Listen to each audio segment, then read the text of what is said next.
Thanks for stopping by the channel. This is another very quick opinion piece. Uh, it's just a review, in my opinion, of a movie. I'm not really a movie reviewer, but I like to give recommendations, or if I feel that the critics are kind of really harsh on a movie, I might give my 2 cents worth. But I just got back from seeing Mission Impossible Dead Reckoning Part 1. And the first thing you need to know is that, yes, it is a two-parter.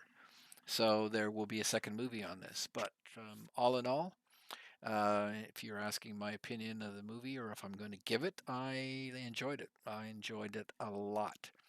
It is part of the franchise that I enjoy, which is the Mission Impossible franchise. It is, I thought, one of the better ones.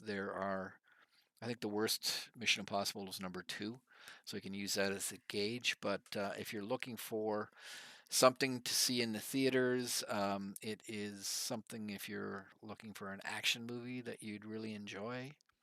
I know there's a bunch of other ones out there, but some of them have not fared too well. But this one is good.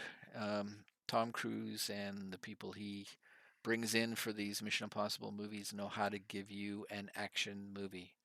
They um, they do it well, and in this case, it is a good movie.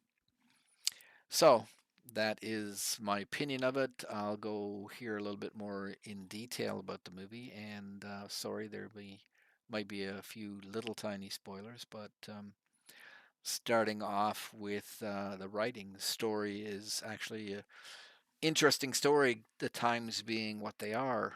Um, you think that this movie was in development probably for 4 or 5 years.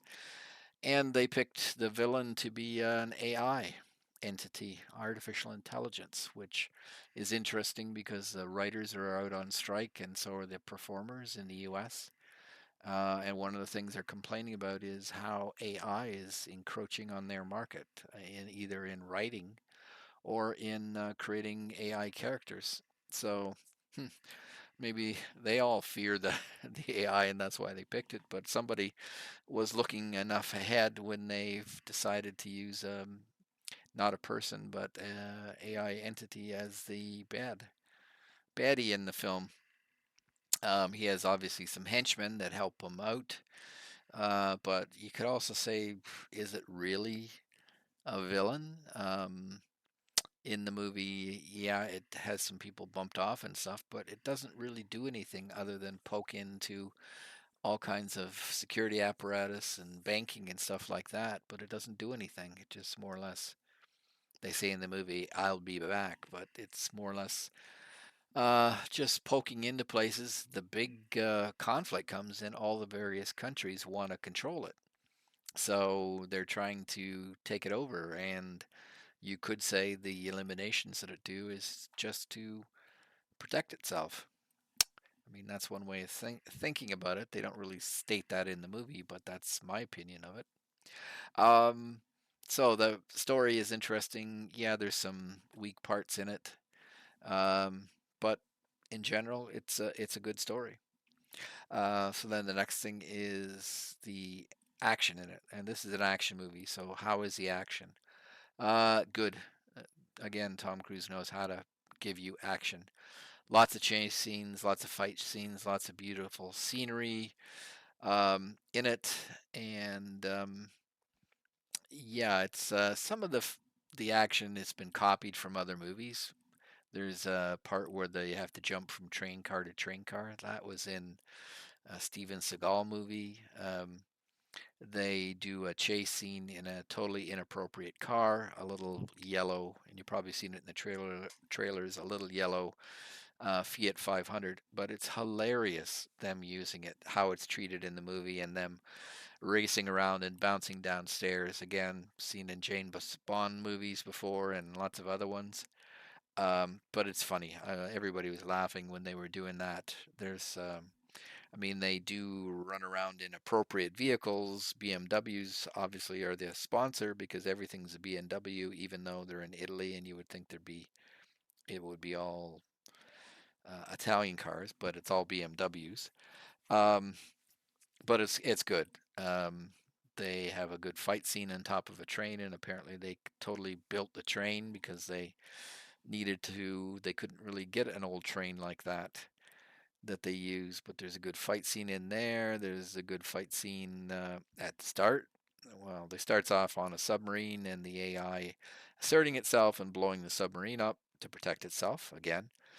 And then it switches to the desert where these assassins are all chasing Rebecca Ferguson's character, Elsa Faust, and you'll remember her from other Mission Impossible movies. She's been sort of the first character, female character, that has gone from one movie to the other, and the only negative is that she won't be probably in the next movie, if you know what I'm hinting at. Um, but she does very well as an action portion. Her action portions of the movie are quite good. So yeah, action is very good in the movie, and that's why you go to this movie to see action. Cast is good. Ving Rhames and Simon Pegg basically play the same characters they always do. Ving Rhames doesn't really do much other than talk, and you see him jabbing away at the keys on a keyboard because he's supposed to be a computer genius. And Hollywood thinks that all you have to do is slam some keys and everything is opened up. Simon Pegg is responsible for a lot of the comedic parts of the movie, so he has a bit more to do running around. But again, he's mostly there for comedy purposes. He doesn't fight or anything.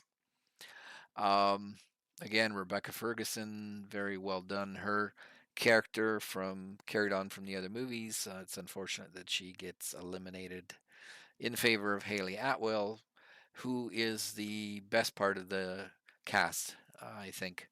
She's brought in, she's competent, she gets along or has chemistry with Tom Cruise. She is basically a thief in the movie. At the start, at least, just in it for the money, but sort of gradually comes over to, well, forced to come over to Ethan's side. But her and Tom Cruise work very well together, especially in some of their action parts in this, the last of the movie where they're jumping around in the train. Very well done. Vanessa Kirby only appears near the end, but does very good, repeating a character where she was an arms dealer and sort of a sleazy arms dealer, so she does quite well. Duplicating that part, yeah, really good. Um, I'm not sure how to pronounce his first name. Isa Morales is sort of the henchman of the IT, and Palm is the secondary henchman. So he's not really the main villain. He does a good job being sufficiently creepy, a little bit of a psycho, actually, and does have a history with Ethan Hunt's character, so that's interesting. Um, don't know if this Palm's character was really needed. Kind of, you see her with white face, and you pulls out a sword at one point. Although she doesn't actually use it, so I don't know why they did that. Maybe the actress is not great at sword fighting. But if they're competent in it, again, you need to sort of have a physical presence of the evil, and since the evil is, or the villain is a computer program, it doesn't really have any physical threat to anybody, so that's why he's brought in, and he does a competent job. Henry playing Kittredge again from the first movie. Uh, Basically the same character, but that's good. He does a good job of recreating that character, being sort of Ethan's, I guess, boss, but being also a bit of a slimy bastard. So once again, repeats the character, does a good performance. Greg here is kind of a CIA or IMF guy sent out to track down Ethan with, I think, Shay.